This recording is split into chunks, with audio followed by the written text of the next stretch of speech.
Hi everyone, welcome back to Outside Xbox. I'm Andy, joined by Luke from Hi. Outside Extra, and Hello. we have played a lot of Elden Ring. So very much. How much Elden Ring have you played? Oh, I think I'm at 80 hours. Wow, something like that. That's more than me. Really? Yeah, I played You're I'm further in the game. Yeah. I've played almost 60 hours. Oh, okay. Yeah. So Well, you know, different. you've played 20 more hours than me, and And what have I achieved? What have you I achieved? achieved far less. what level are you? 105, something like that.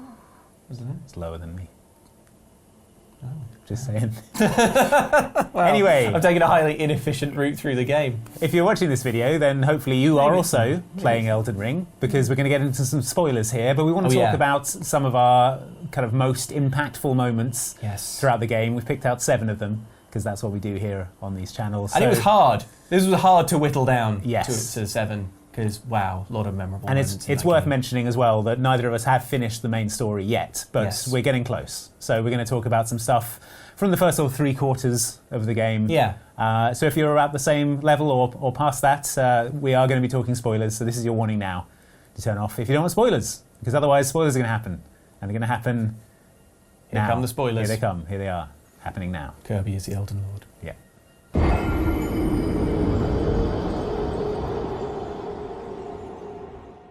How far through the game are you? I'm at the mountaintop of the giants, although I've just taken a detour into the Halig tree, the secret Halig tree of You gotta. Melania. You gotta. Yeah. I'm still on the Altus Plateau, but getting out of it. Yeah. Nearly out of it. So At the time of recording this, by the time this goes out, it'll all be different. Okay, Yeah. so you haven't done the Lanedale capital. That's where I. That's where you're off to Yeah, next. that's Cool. right. That's where I sort of am Cool. digging Okay. into. Yeah. Well, I think the first moment that we just decided collectively to talk about was the bit early on in the game when you go. There's a sort of little stone. How would you describe it? Like a gazebo that you go into. Oh, yeah, With yeah, an yeah. elevator in it, and Yeah, you're yeah, like, yeah. oh, here's some normal.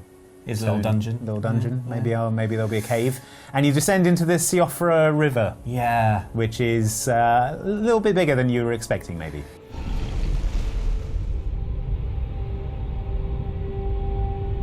It's amazing. It's such a sort of confident move on the game's part, because you've seen by this point quite a lot of the open world. You've looked at your map and you've seen all of the bits that you haven't uncovered yet. So you already have a sense of the scale of the game world, which is enormous.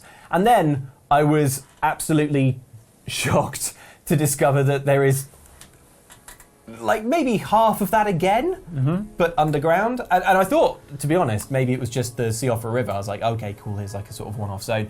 Little did I know that there is, in fact, a whole underground network in every zone, I think, that Yeah. you can go to. And they are all sort of, if not interconnected, You can bump travelable up against between the Yeah. edges of each one. Yeah, You can it's- look at where you are on the map and stuff. But the fact that bonkers. it takes so long for the lift to descend, Yeah. and it has a sort of fake sky with stars in it. I guess Yeah, they're like yeah. luminescent rock or something. Although later when you go to the Nokron hidden city, which I think is the area that is on top of the Siofra River, that's absolutely the most visually stunning environment I think Yeah. I have seen in the game. That was a proper sort of jaw on the floor moment.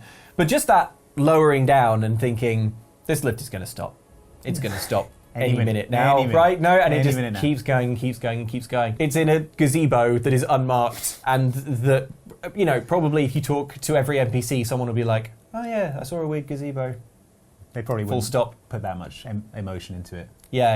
Have you been to the... There is a gazebo. I saw a gazebo. I hear the other there's day. something It's interesting in the in there. forest. And it'd be buried in a load of other things as well. You'd be like, oh, You'd have to talk to them 8 times for them to Yeah. say it. Yeah. Oh, I was walking in forest the other day. I saw a gazebo. Yeah. And you're like, oh. You talk to them and they're like, interesting. anyway, that's what I think about the Elden Lord. Full stop. And then you talk to them again. Now that I come to think of it, here's a holy dagger. I need you to find its It's owner. the God piercer dagger. now that I had it on me. Yeah. Now that you mention it, here's Comet Azure or whatever. Yeah. I will say I'm not a huge fan of lighting the beacons to fight the big deer skeletons. Yeah, lighting the beacons was a little bit of a low point. It's not that I don't like the underground sections. It's just that when I've done a lot of underground sections in a row, I really get a sort of yearning to be, riding free. I did Nocron Hidden City, and then I did the Gargoyles. Then I did that, and I was like, oh well, while I'm down here, I've got some quests that I could be doing for Ranni, and so I did a bunch of other stuff, including the Lake of Rot, which, I mean, we can talk about now, or maybe we can talk about never. Yeah, let's not talk about the Lake of Rot. Yeah.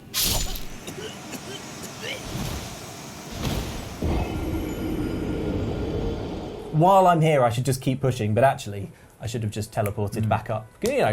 You can. It's an open. You can go anywhere you want. You can do anything. Yeah. And I should have done what I wanted, which was to play in the sun for a little bit and get some vitamin D on my character, Ray Sunshine. I've really bounced off Dark Souls games. Yeah, this is your first one. And you've really gone hard on it. It's amazing. Yeah, so you should see our WhatsApps. The difference... It's a lot of maths. Yeah, there's a lot of stats. Yeah. But yeah, the difference is being able to go off and do something else when you're underleveled. Yeah, it's rather than just like bashing your head against a boss that the game reckons you should be able to fight. Yes. You can be like, I'm getting owned here. I'm going to go off and do something else for 10 levels. I think that is what I love about Elden Ring, and I think it's what is challenging a lot of From Software fans. I think the game wants you to dip into areas that are above your pay grade, like higher level than you can handle, to pick up some legendary, I will just hop over to Caelid. I will get the meteorite staff with the S scaling and rock sling, which is right next to it, and all this high level stuff. I think the game wants you to basically be putting together a game breaking build that is very, very flexible, and you can sort of hop between different things. I think the makers of the game want you to be steamrolling, cheesing your way through the game with these extremely bombastic and complicated builds that involve talismans and physic and ashes and also I've just torrented on my horse past so much of this game because I'm like, there's something cool over there and there's a site of grace. So I'm just going to race past everyone, and they're all like, sorry, young lord, would you take this dagger? Oh, he's gone. I haven't looked. I'm going to kill you with this. I'm missing my necklace, and a man in a... I'm just off. I want to see it all. I think I want to do everything before I finish the game. To your point, I keep seeing people online who are FromSoft veterans refusing to use summons. Ash summons in boss fights, and then complaining that the game is too hard.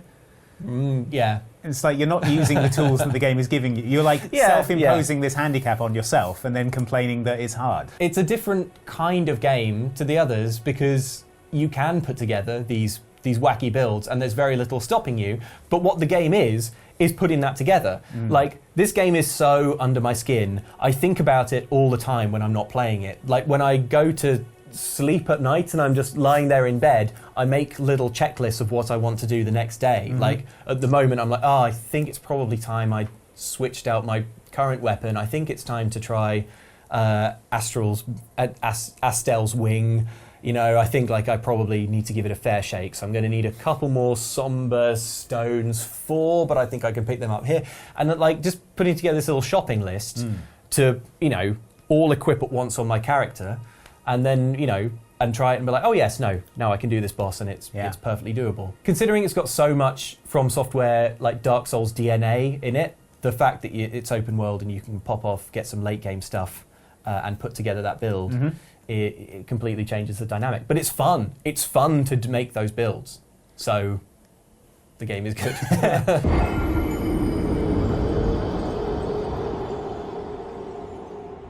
So briefly take me through your build and weapon journey, and then I'll do the same. Okay, so I started with the Quality S stock. Then I picked up the Twin Blade, which is another very dex scaling weapon. But that was good because it's a sort of twin bladed staff. Yes. And you do these kind of spin attacks that you're hitting with both ends of, so it's quite quick. The quick attack on that is pretty good, but you can also do some excellent jumping stabs. And there was a lot of buzz in the meta about the Twin Blade early doors. The Twin Blade. So you put some Scholar's Armament on that and wade in, and that'll sort you out. But then I did the the Everjail, where you get the Bloodhound Fang, Yeah. which is the big curved greatsword, Yeah. which does bleed damage as well. Yes. And I put a lot of time into upgrading that, and that's a special armament, so you need somber smithing stones. I got that to about +7. Although I would say, sorry, keep going. I got that to about +7, and that was doing a lot of damage. But that was when I found my true love weapon. Which is the Song of Ice and Fire. It's the Song of Ice and Fire, the Sword of Night and Flame. It's called, which is it's quite small. Definitely compared to the Bloodhound's Fang. So it's not got as much reach. But what it does have, but in a way, is a giant it has laser that it fires.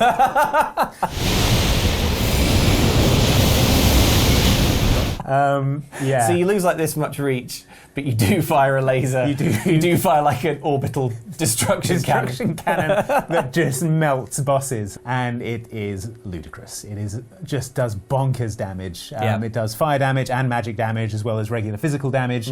It's got these 2 special attacks, one of which is a big, like, you whirl it around and a cyclone of fire comes up and sets things on fire. It doesn't have, you can't put Ashes of War on it because the special ability of the sword. Which I do think you get to a certain point in the game and all of the weapons that you're going to want to be using can't have Ashes of War and do require somber smithing stones. Yeah. Which I actually think are quite a lot easier to find and upgrade because you only need 1 per level, right? Until you get to like 10. But like regular weapons are way harder to upgrade because it's like, you need like I need 6. Six like +1 smithing stones. Yeah. And the weapon ability is this, it's called the Night and Flame stance, and you just hold your sword like this, and then if anything comes near you, you fire your orbital laser and it melts and dies, and you instantly win.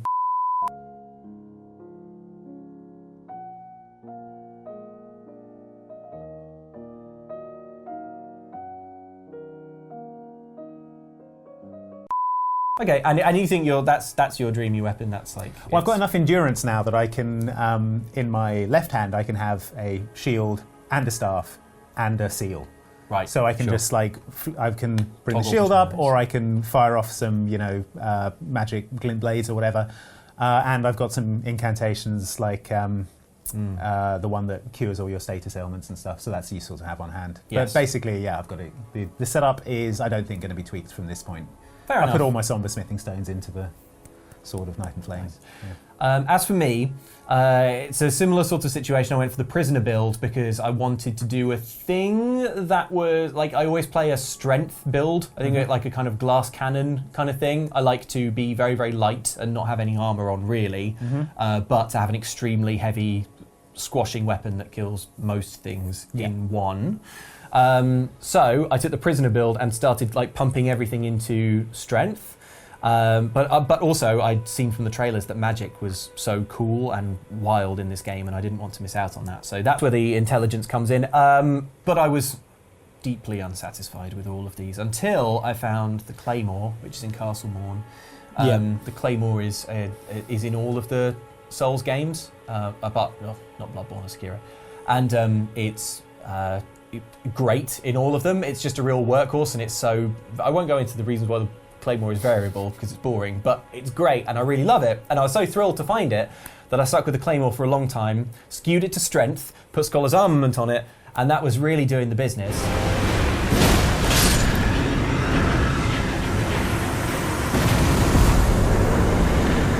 Very slow though.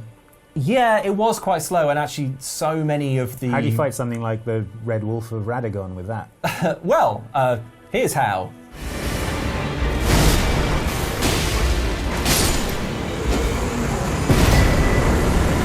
Yeah, take that, stupid wolf. It's like you can. The thing, it is slow, but when you do land a hit, it really pays off because it hits quite hard. But I will say, I was just generally like, for sort of normal like clearing through caves and stuff. Like there's all stone imps. Mm-hmm. Oh god, yeah, like sort of the worst. Heavier weapons like the Claymore and even like the Colossal Greatswords like start to become really annoyingly slow to swing. That's the great thing about the Sword of Night and Flame is that it takes a little time to fire your death beam, but the actual quick attack is like super quick because it's just small little straight sword. So there I was with the Claymore. But the Claymore was always... How long have I been going on about this? I'll wrap it up. But the Claymore was always, for me, going to be a stepping stone to the Dark Moon Greatsword, which I... Again, appears in Souls games. Appears in Souls games. And so, like, for the nostalgia and the Easter egg value, I really wanted that. And I also knew that it was a strength/intelligence. You know, it's a big magic sword. And it looks awesome. So the Claymore I always knew was a stepping stone to getting that. And eventually I got it and I didn't like it. Viewer, I was lost. I was adrift. What now? What now? So I started sort of casting around online, like looking at other things, and I found the weapon that, as well as the Sword of Night and Flame, is also considered the most ludicrously OP weapon, and that's Moonveil, which is a katana. The katana, It's really cool. It also does blood loss, but it's got a ton of magic damage on it, and the main thing about it is that it's got this brilliant sort of special skill attack, which is a sort of beam of magic that you can shoot out incredibly quickly and does absolutely bonkers amounts of damage. Again, a boss melter, I think is the term you used and is probably correct.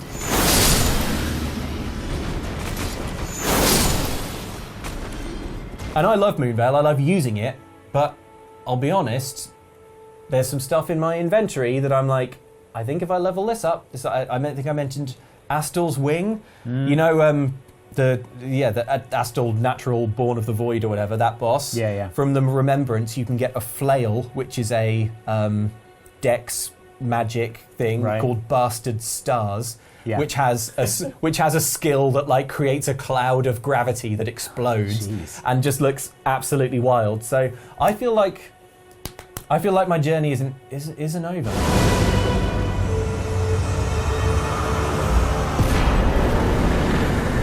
Well, I used the Mimic tier in fights, and I've upgraded that to level 10. And so when there's two of me, there's just like intersecting boss melting beams, and they're just like... I feel bad, you know. I think more so than our ludicrously strong weapons, from what I see online, I think use of the Mimic tier Ash is like the most controversial, most frowned upon thing, because it's really strong and really powerful.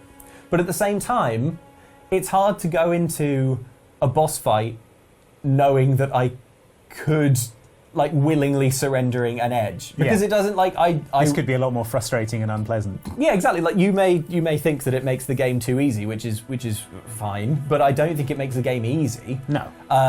And also, I think it's so choice to have a little ghost clone of you running around. It's so awesome that, like, I don't know, I have no qualms about using it. It's cool. I did a boss fight yesterday where I was doing alright. I got them down to like the last bit of health, and then I died.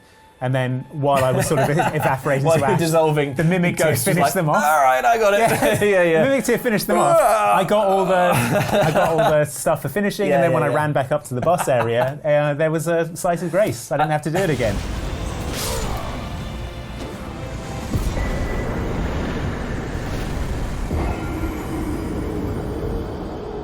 I have had my save me. I have had my clone kill steal a few bosses. And that's annoying.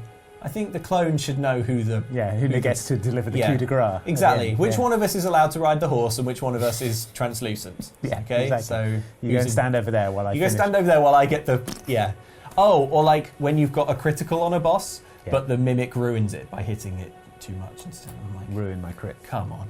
Come on. Amateur hour.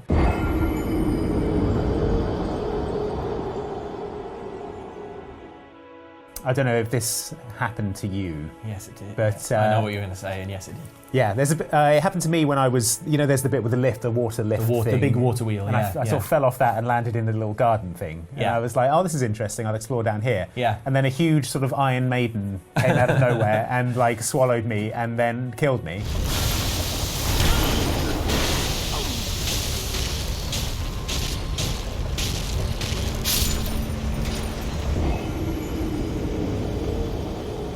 I was like, oh man, I died. All right, well, back to the site of grace.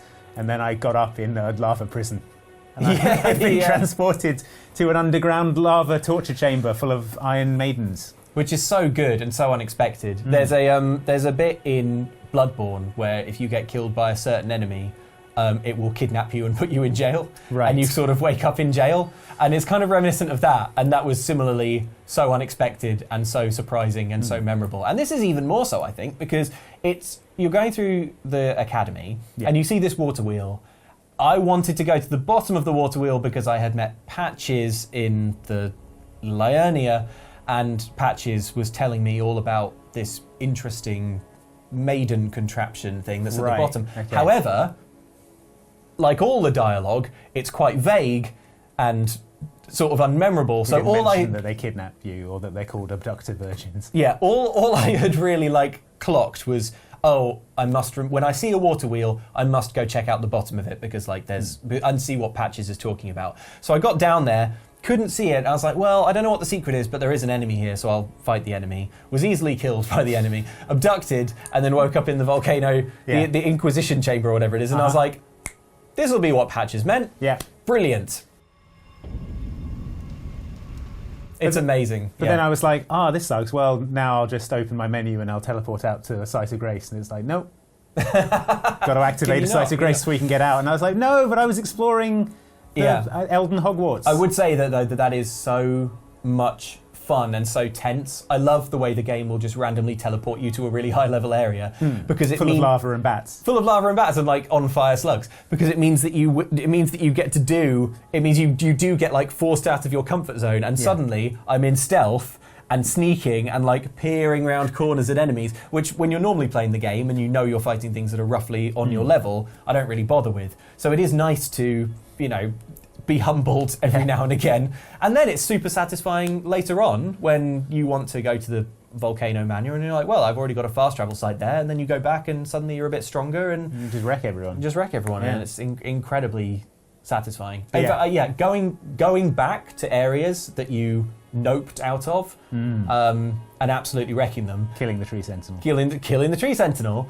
For me, it's the Crucible Knight in the Everjail. I went, but once I'd leveled up Moonvale, I was like, all right, now we'll see who's the Crucible Knight, and just sort of, booped him on the snoot until he died. I'd never played a Souls game before, so it was very unexpected when that happened. It's great. And I was like, man, this really feels like anything could happen in this game. Yes, that feeling that anything could happen is one of the best things about the series as a whole, and you only get it because the games are wildly creative and unpredictable and aren't afraid to... I could think of so many unexpected things that happened in Elden Ring that Well, it's never happened to me, but I keep hearing about the teleporting chests as well. I've never had one of those.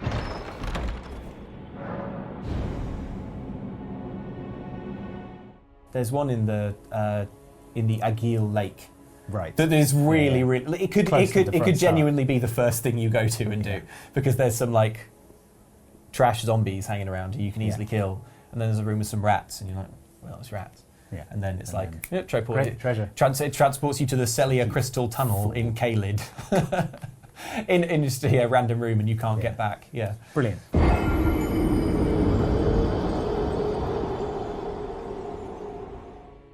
And it's not just like you and someone in an arena and you hit each other, because you get teleported to... Well, first of all, there's the Festival of Combat, or whatever it is. Yeah. And it's sort of like, hey, we're all going to get together and fight General Radahn for fun. It will be a good time. Yeah.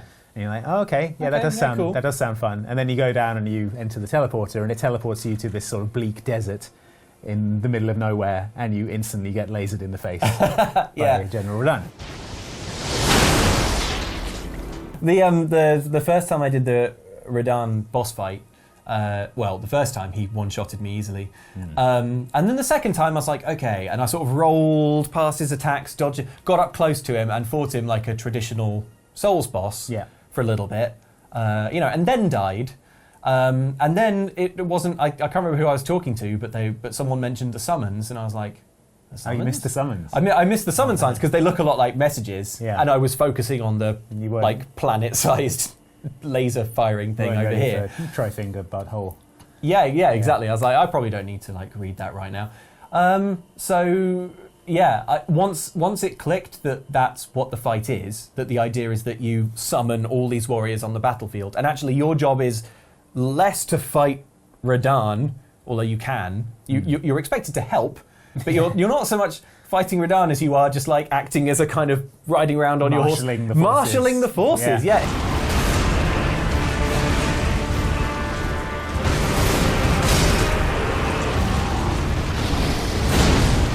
It's a fight unlike any that you get in those games. Like, you can do boss fights with a friend or a summon or a friendly NPC who you're fond of, but nothing on that scale of bringing an army to bear. The space of it is gives you that kind of Lord of the Rings style, like all of you running across the battlefield or like running in a line with your swords out, like Alexander the Jar, just with his alarms. Blythe the wolf guy, he's so cool. Yeah, and when Radahn like puts away his arrows and is like, all right, here we go, and just bears down on them. And then you're just galloping around like getting off your sword hits. I thought that was an amazing boss fight. And then when you get him down to half health or whatever, he takes off into the sky. Yeah. You're like, okay, all right, something's going to happen now, maybe a second form or something. Yeah. And then just this giant comet comes streaking across, just utter trail of destruction. Iron Manning in. Yeah.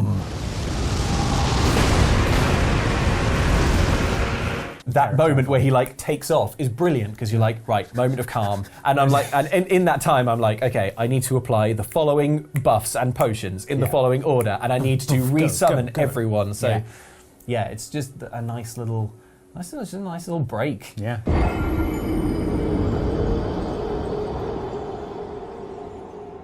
So a lot of the of the sort of middle section of the game is trying to get these two halves of a medallion so that you can use the grand lift of Dectus. Yeah. The game is like, this is what you have to do. You've got to go up this lift. It's the only way to get up there. As much as the game steers you anywhere, which is not very much, it is like, this is a big lift. Probably go get these two bits of a medallion. Yeah. Go find them. That is your quest. But then it turns out there's a whole other way to get up to the Atlas Plateau. Yeah. And you can just go there. It's amazing, yeah. So how did you just discover this on your own, or an NPC sort of hints about it? But again, this is like one of those things that I like just sort of in one ear and out the other. I can't remember how, but like almost certainly I was just Googling around, just looking at Elden Ring stuff, and someone and somewhere on the wiki or something it mentioned the kind of shortcut bypass. Bypass. Yeah, and I was like, well, I want to try that, because that sounds super fun. So, and I did it, and actually I still haven't operated. Oh, really? The grand lift? Yeah. I got one of the pieces because I just picked it up at Fort Height because I was doing that anyway. In fact, we did that on a live stream. I got that bit, and I was like, "What the hell is this stupid piece of junk? Yeah. Never look at this in my inventory." You can ride to this corner of the map, like right between the very imposing, like the northernmost point of the lakes. And then there are some unassuming ladders, and you climb them, and suddenly you're in a cave. And then you work your way through this mine system. Yeah. So going up the whole way, and you're encountering these enemies that you haven't seen anywhere else before. They're really weird, like these singing harpies. Oh, yeah. They sort of sing to themselves in Latin.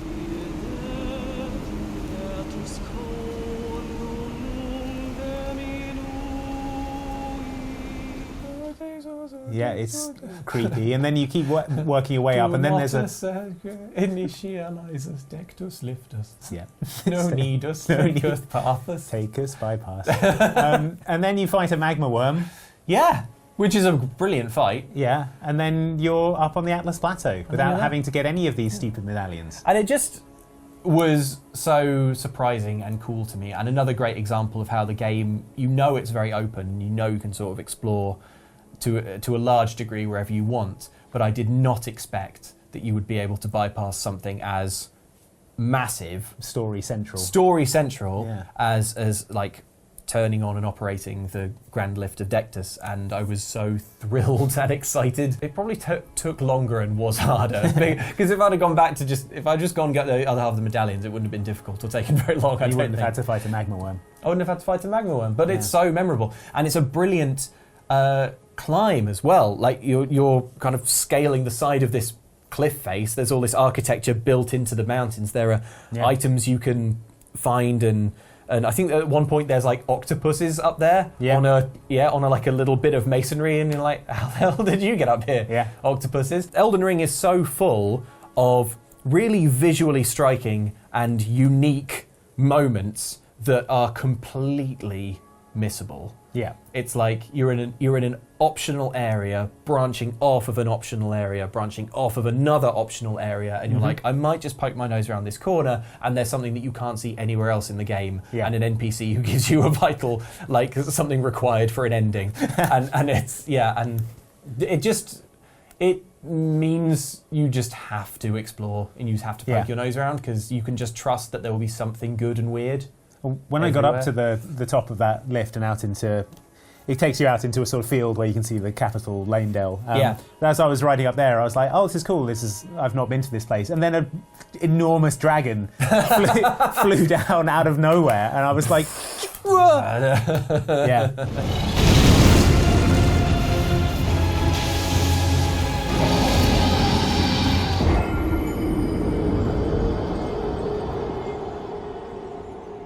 It was minor spoiler for you because you wouldn't have got there yet, but there's a bit where you get to the mountaintop of the giants. Yeah. And you ride around the top of this sort of frozen lake, and you're riding forward into this like snowy area, and the snow starts to sort of getting closer and closer, and it starts to sort of white out around you more and more, and it's getting like really hard to see. And then out of the freezing fog flies this freezing fog dragon. It's like an ice dragon with like red eyes. It flies out of the frozen mist and like shrieks with a sort of blue frozen flame. Amazing. It was awesome.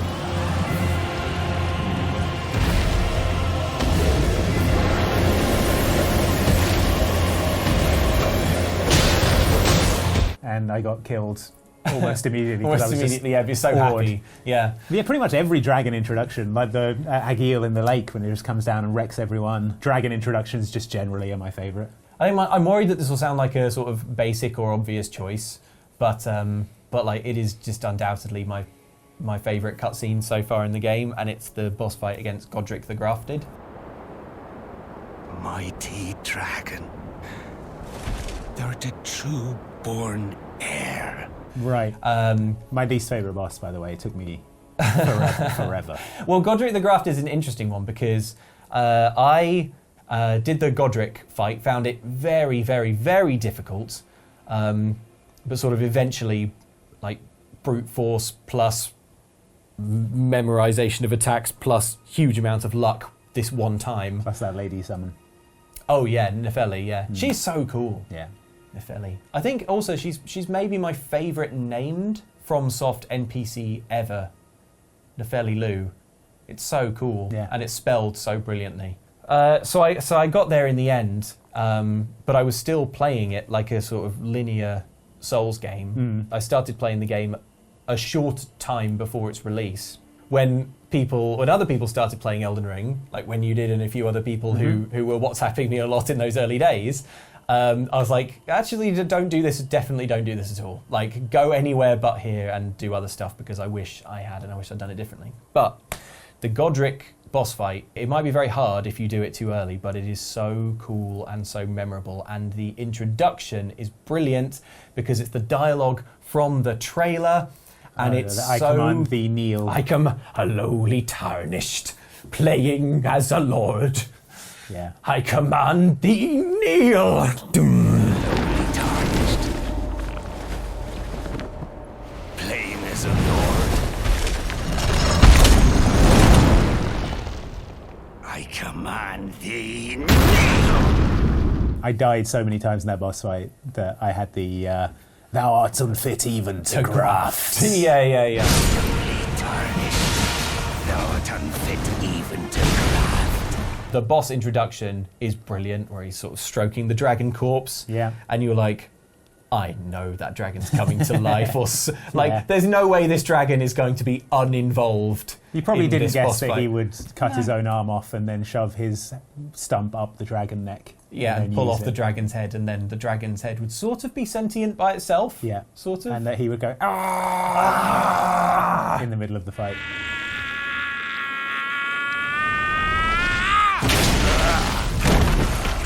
And just when I'm going about my daily business, I say, thou art unfit even to graft, or lowly tarnished, playing as a lord. As a lord. I command thee, kneel. Yeah, it's so good. Good choice.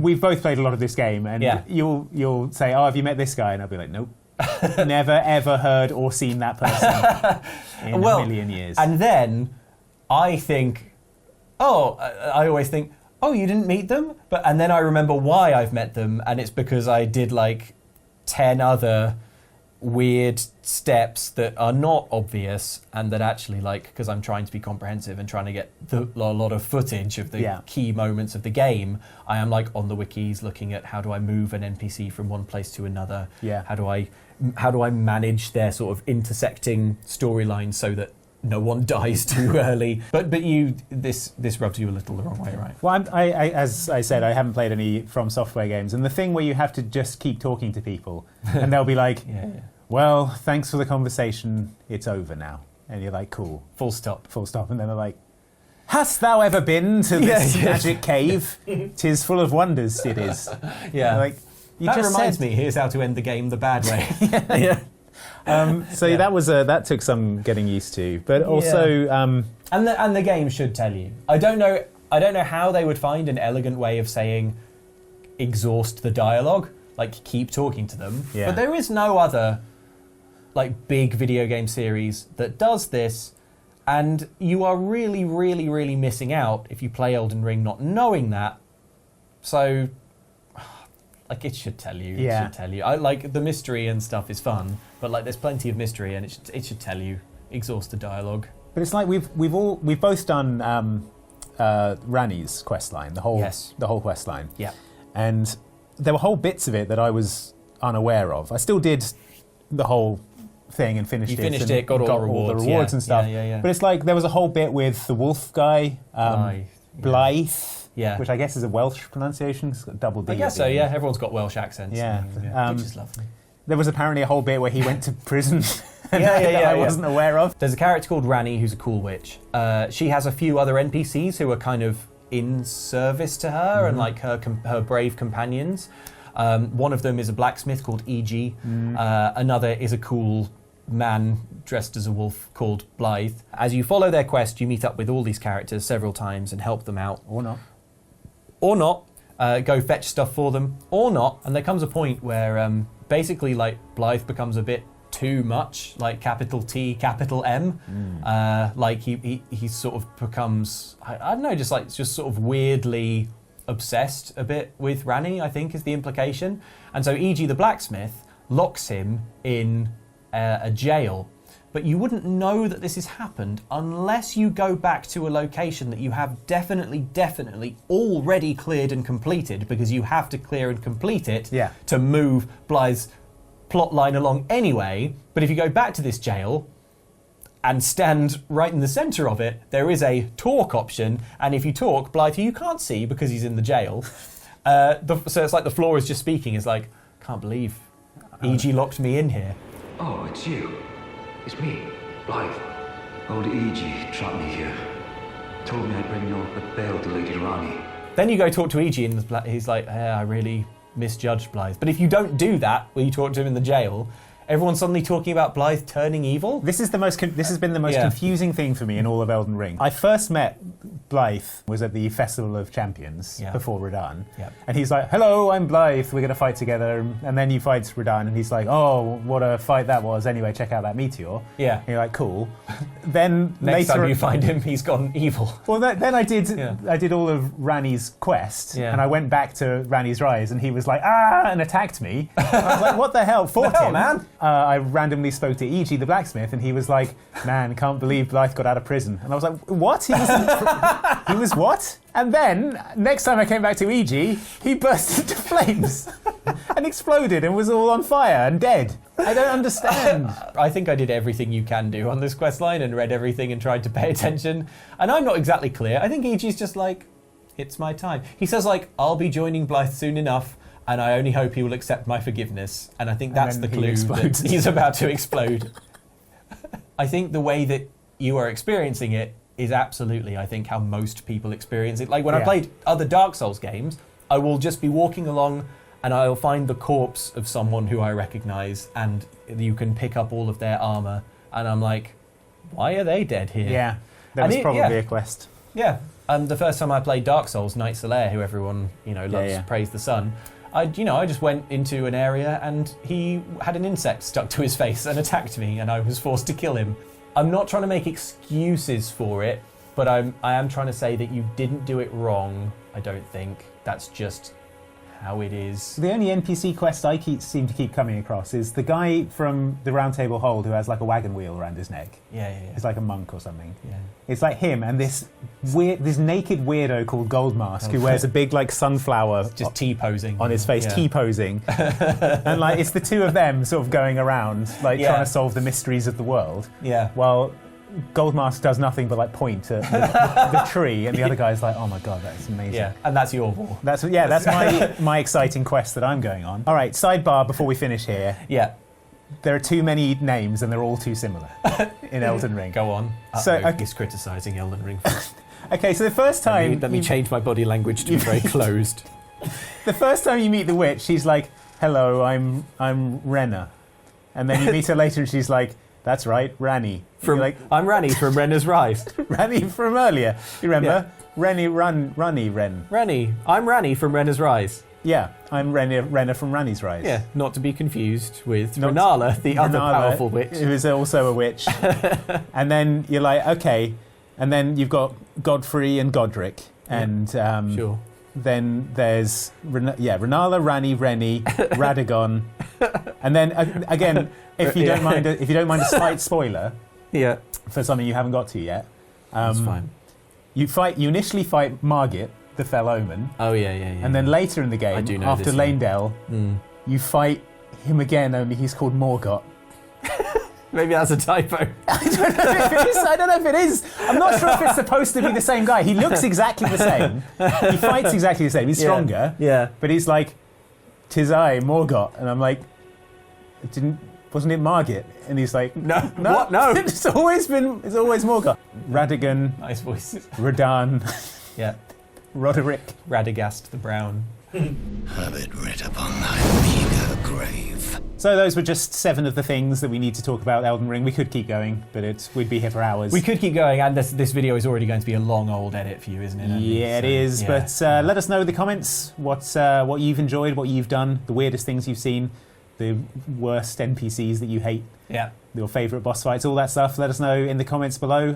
Can you sum up by, I want to know, like, do you like Elden Ring and do you think it's good? I do like Elden Ring and I do think it's good. Do you have a little voice in the back of your mind asking, is this a contender for, like, the best game in the world? Yeah, I think Do you have that? I think it's a monumental achievement. We can't, it's too early. The dust needs to settle. But, like, the little voice is there, you know. I mean, it's probably going to be Game of the Year unless Breath of the Wild 2 comes out. Breath of the Wild 2 would not need to just come out. It would need to, like, come out and be significantly exceptional, like, and to really, really improve on Breath of the Wild, which I have argued in the past is the best video game ever. Yeah. Elden Ring is like a cool Breath of the Wild. All right, let's end the video there. Anyway, thanks for watching. Do like and subscribe. And we also have a Patreon. If you go to patreon.com/OXClub, you can join there and be part of Discord where we hang out and talk stuff. And you can tell us what you thought of this video. It's the best way to tell Andy directly that Zelda is cool. Yeah. And that he's up. And that the sort of Ice and Fire and the Moon Veil are for... Night and Flame. Night and Flame. Sort of Night and Flame. Are for noobs. Yeah, exactly. Well, thanks for watching, everyone. And remember... Didn't expect weak foe. See you next time. Bye.